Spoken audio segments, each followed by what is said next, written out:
So this, you give it a little stir. Clean. Hey, happy after Christmas. I hope you guys had a really good Christmas. We did. With lots of pizzas, and I excitedly got a lot of your well wishes and all that stuff, which was really cool.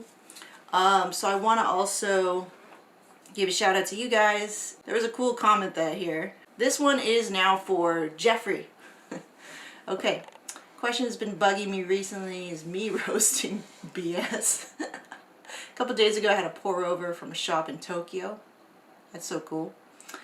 We went to Tokyo, quick story, back in 2014, stayed there for like 2 weeks. It was amazing. It's like the only place I wanted to go to, except like Iceland. And I wasn't really into coffee yet over there. I was definitely into coffee in that I had coffee every day, but I had no idea about specialty coffee back then.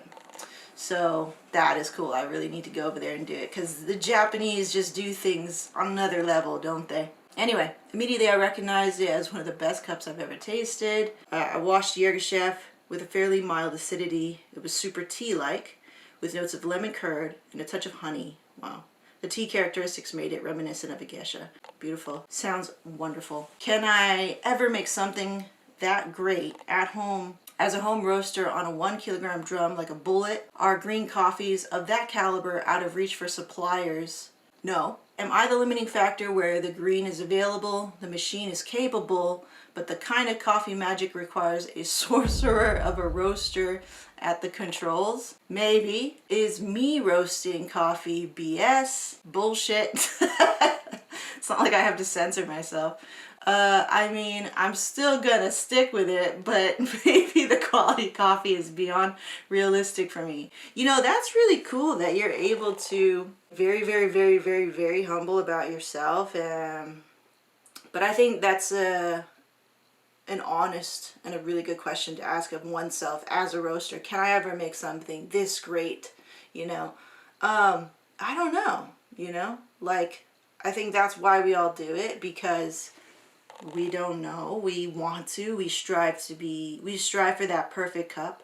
And I'm sure, like, if you ask even the most experienced and the most crazy names in the coffee industry, because the nature of coffee is so humbling and so, it's evolving all the time. I think even those people like, say, Hoffman or even Rao or even Klatch or even, you know, like any names that you kind of know and you kind of maybe like revere in the public, I'm sure they have those same moments. I'm sure they have those same feelings like, am I ever gonna find the perfect cup? And you know what, for you right now at this time, that cup, that pour over in Tokyo was your perfect cup at that time.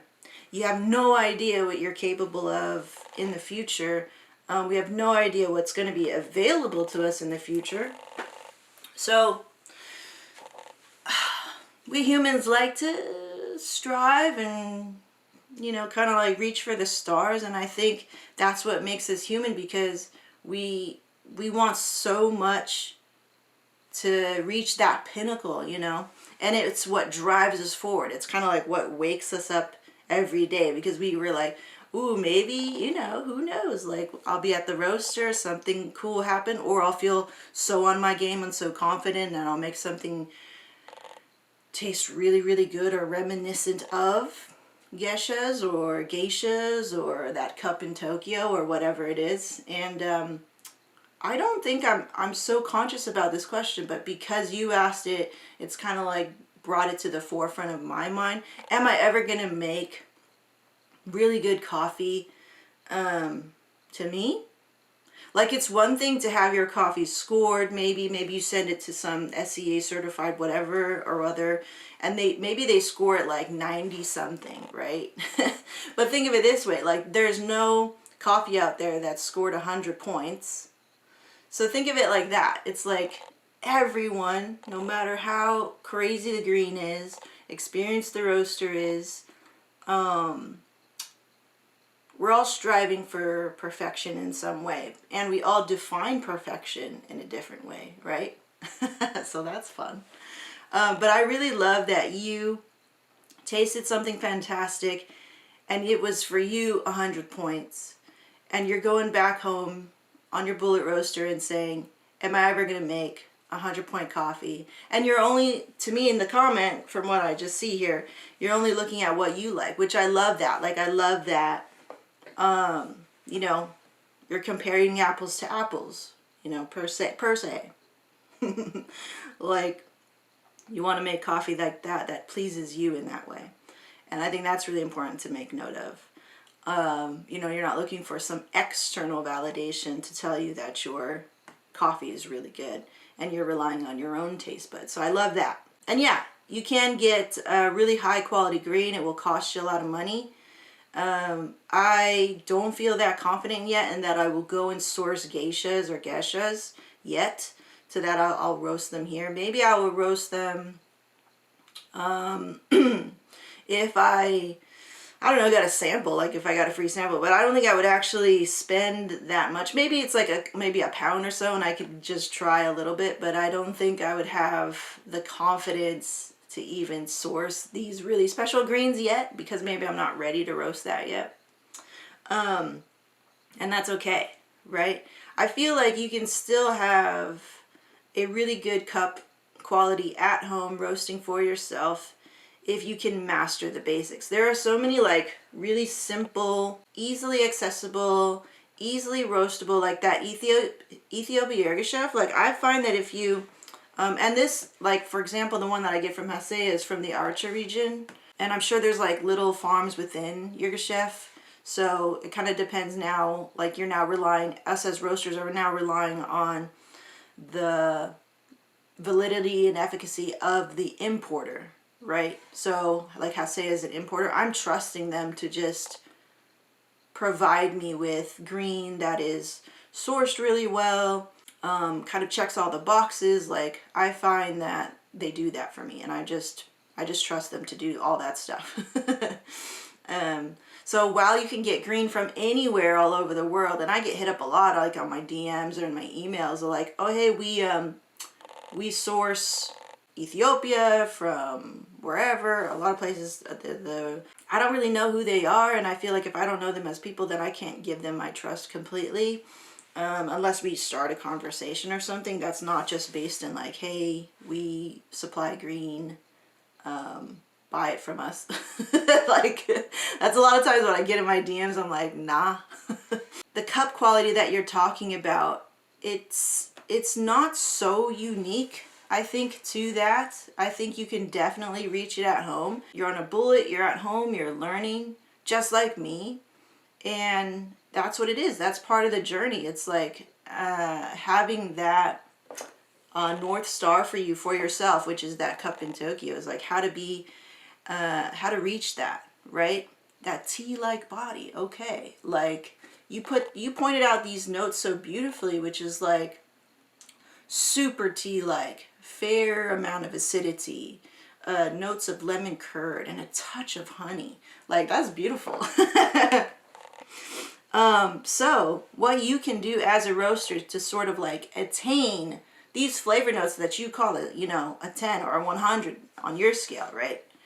Or a very high score, which is to find similar flavor notes like this in a green. You can talk to an importer and be like, I'm looking for that Ethiopia Yerg that just gives me that freaking super tea-like body, that lemon curd, that touch of honey, you know, things like that. Like, talk to your importer and like, okay, cool, like, I know what you're talking about. Like, oh, maybe I'm gonna give you this one, you know, whatever. And then they can give you a recommendation on how to roast it too. Like, I would always hit up Jared and just ask him like, hey, like, before, when I was first getting started roasting, I'd be like, you know, what's going on here? What's going on here? And like, if they're a cool importer, and if they're legit they'll help you out. They'll give you a little like clue, you know, because obviously they're talking to a lot of roasters. Maybe some roasters have a lot more experience than you do, so maybe not. Right? So I'm sure that they are dealing with that because they want to sell green. They should be able to like help you out and give you a clue and stuff like that, and maybe come back and buy more green from them, of course. But they give you a clue, right? So, okay, tea-like body. So I know I got to drop this guy early. So there's little clues like this. Like if I were to approach this now and I was just trying to like follow the breadcrumbs and be like, all right, I want that. Mild acidity. Okay. Tea-like body. Okay. Lemon curd. All right. Honey. Okay. Not super out there, so unique that right, so I don't hear any like wine qualities where that's like a fermentation process where the cost of the green goes up quite a bit. You know, so we can find something that's got a citrus element but not so much, right? And then we can have a bit of sweetness. So we can manipulate this at the roaster and by upgrading our own cupping skills. So the biggest lesson that I learned from Mike over at Clatch was, you know, great coffee is not made at the roaster. That's just machine operation. How we make great coffee, this is his words, not mine, is at the cupping table. And I just took that, you know, I was just like, okay, yeah, I got to get better at finding out why this coffee is not this citrus is not lemon curd. This citrus is raspberry. It's grapefruit. Maybe it's too bitter, whatever. Right then, so we can kind of like one by one follow the breadcrumbs and then make decisions, yes or no. Let's change this, right? But you got to start, I think you can start here. You can just kind of work backwards. That way you can kind of like follow the trail and create a coffee that you'll love. And that can maybe just reach that those cup qualities and things like that. And then also, if you had it was like a V60, right? Like pour over is a V60, it just says pour over. So maybe learning how to brew it like they did. The Japanese are really known for being very precise, having a really, you know, devoted method of doing things. Once they find, you know, once they want to do something, they have this elevated, very elegant way of doing things. But oftentimes it's very simple. It's just a matter of maybe breaking down his process, breaking down, you know, you already know you like that Ethiopia yerk. Now you just go to talk to your local importer or importers that you are building a good relationship, that you trust. Ask them their recommendation. Maybe ask them a recommendation on how to roast it on your bullet. Let them know you're on a bullet, right? And maybe they can give you a tip there. I don't have a bullet, so I don't know, right? Like I can let you know. I have a drum roaster, a 1 kg drum roaster from Mill City Roasters, but I don't have a bullet. So we won't have a one-to-one conversation about how to roast. You know, I made some videos about like calling that end DTR. Don't let that number fool you, right? Because as the coffee's cooling, it's still roasting. So there's still that component, I'm sure, with the bullet. I've seen like there's a tray and all that stuff, so it drops in there and there's a tray. And so it's not right when you hit drop that thing just stops. So maybe, very much like my examples, like maybe when you were dropping your coffees, they were just a bit too heavy because you weren't accounting for that, you know, post-roast after it drops. That post, like, little warm roast that happens, and it could take away that tea-like body that you so yearn for, right? It was doing it to mine. I was like, yeah, my coffees are on the dark side, even though I'm calling it light. But it's actually a medium. That's what was happening to me. I really loved your note, and so like even though I had like a different video planned for today, I really wanted to just talk about it, not per se answer. I don't think I answered anything. Just sharing like how that made me feel.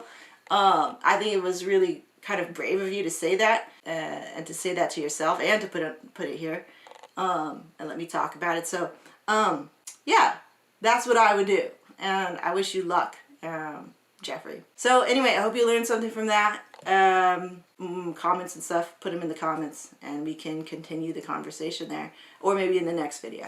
All right, bye.